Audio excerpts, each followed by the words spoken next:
Hello and good morning, Scary Champion, Psychic Medium, with a little video about mediumship and something it may take to get there. Those of you who are studying to be mediums, those who are mediums but not quite where you want to be, this is your video. I think I wrote about it in a book, I don't know, 5 or 6 years ago. Certain symptoms may appear in you just like, let's say you're getting the flu. You've got congestion, you've got a fever, you've got aches and pains, becoming a medium can have similar symptoms, but they're not bad. They're a natural part of the process of you. I know it sounds strange, but go with it. There's an attunement process that goes on. That's the word I was looking for. There's an attunement process going on where you're a normal, well, not normal, even to become a medium, you have to be extra sensitive to begin with. That extra sensitivity, empathy plus empathy, will get you into being a medium slowly. Committing to it 100%, no, there's no 110%. Like they say, oh, I'm 300% toward that. No, 100% is all there is. Requires change. And why am I telling you this? I have no clue, except that it might help you. Is this something I've been through? Yeah, multiple times. And it starts off sort of when you're a kid and you know you're different and you don't mind being different and you like the feeling being a medium gives you. Whatever those are, the ability to help others, the ability to know what's coming next, how to avoid the pitfalls that normal people, those little holes that people fall into. Somewhere in 30s, I guess, I had another attunement because I changed directions. When I changed directions, I also changed guides, the guides that were around me. And part of the attunement process has to do with attuning you to the new guides that you have. No one keeps the same guides all their life unless you're just a lump. If you're not using your psychic medium abilities, you don't need another guide. If you're not listening to the guide that you've got, then I'll give you another one. You got to stick with that one that's not helping you now because you're not listening. When you begin listening and you begin the attunement process, which is natural, all you have to do for this attunement process to kick in, this is the good part. You've got to read every book you can read about being a psychic medium, being cognizant that a lot of these are just crap. They're not real, but yet reading about them leads you to that goal. Watching other mediums work, maybe getting a few readings, associating with mediums, go to some of their classes, go to their meetings. Maybe they give mediumship lessons, which I'm of the opinion cannot be given in a mass class like everybody's doing. Why are they doing it in a mass class? Because there's no money in it. Which tells you that mediumship has become commercial. When I was a kid, people were more likely to run you down the street and run over you with a car if you said you heard voices. That was the reaction I got.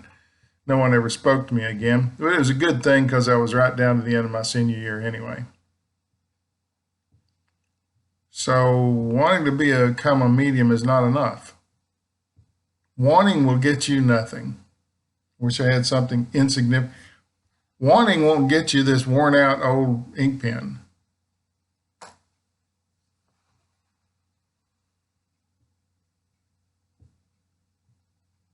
Wanting to be a nuclear engineer will not get you to being a nuclear engineer. It won't.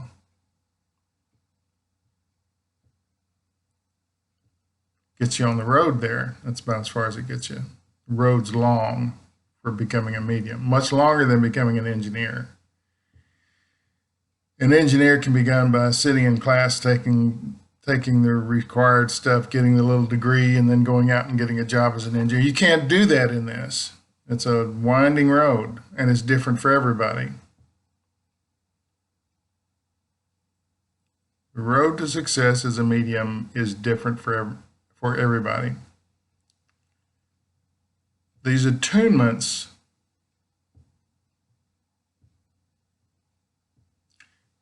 come when you make a decision to consciously pursue something in this realm.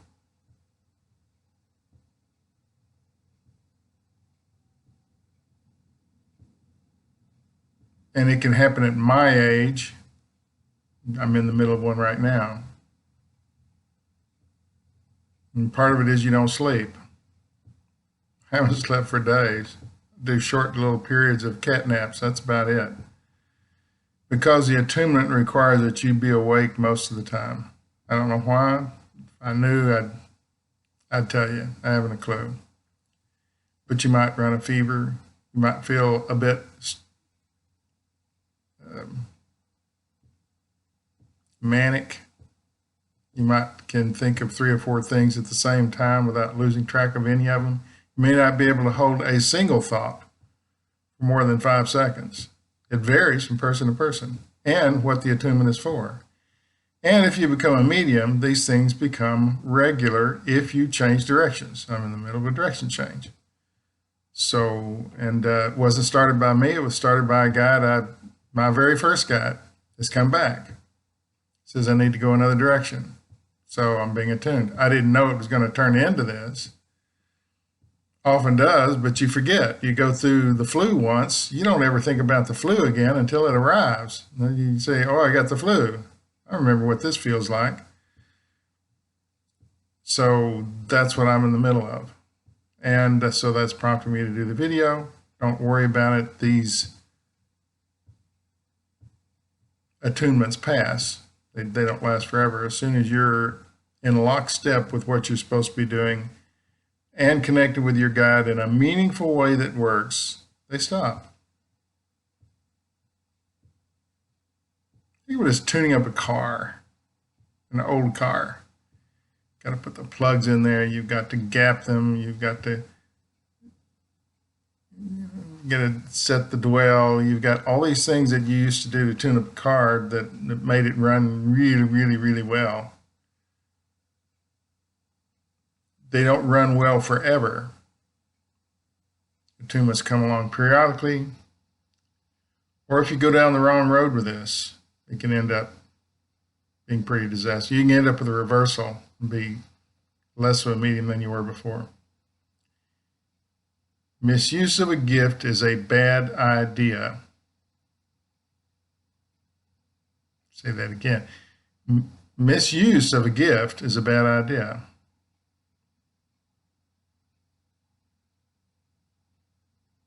Anyway, it's my little video this morning about psychic mediumship.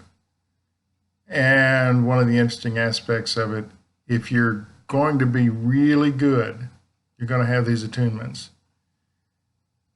If you're so-so, you might be getting attunements, but you hardly feel them at all. Hardly know anything was going on. Ooh, that didn't sit good on my stomach. It must be that. No, that's half-assed attunement. Those who strive to be great, and there are a lot of you out there, I know because I've met you. It's all you can dream or think about, and good for you. I'm pulling back the curtain on some things that happen. That's what I'm doing. I don't believe in hiding them. I don't know why I haven't talked about them before, and perhaps I have talked about them before.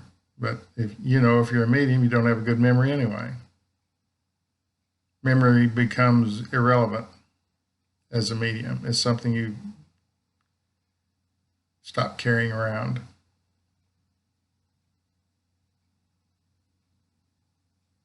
what's coming and what's happening right now is more important than anything in your past.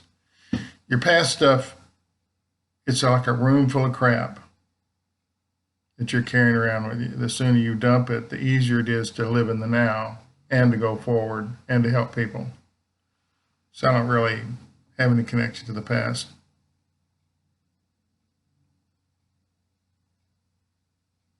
I'm going to a high school reunion soon. That should be interesting. 50 years. And doubt that I'll recognize any of them. And just a fun little escape.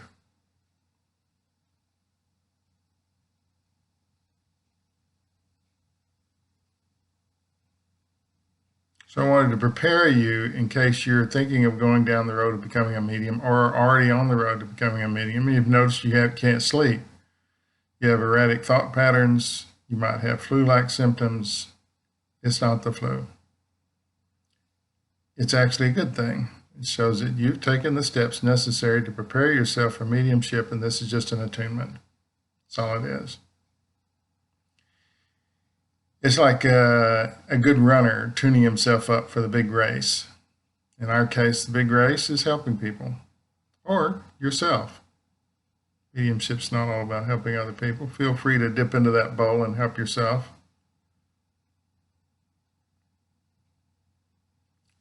No fear, no regret, no anger. Thanks for watching.